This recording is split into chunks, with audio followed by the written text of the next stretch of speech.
పడిపోయిన ఆదామును, తొలగిపోయిన ఆదామును, పాపముతో నింపబడిన ఆదామును దేవుడు ఇక్కడ వేర్ ఆర్ యు అని పిలుస్తూ ఉన్నాడు అనంటే రక్షించడానికే కానీ శిక్షించడానికి మాత్రం కాదు.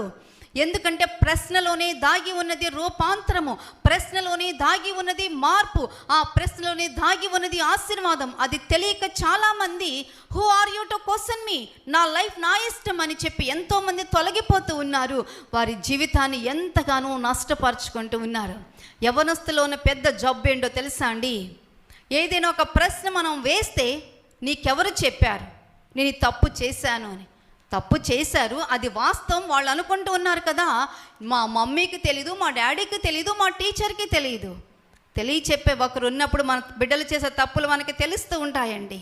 అలా తెలిసినప్పుడు, అడగబడినప్పుడు, ఒకవేళ పిల్లల స్థాయిలో ఉన్నప్పుడు అటువంటి ప్రశ్నలు కనుక మనల్ని అడిగితే ఒకవేళ మనం ఒప్పుకున్నామా, విడిచిపెట్టామా, లేకపోతే దేవుని సందులో ఒప్పుకొని మనం దేవుని చేత క్షమించబడ్డామా ఆలోచన చేసుకుందాం.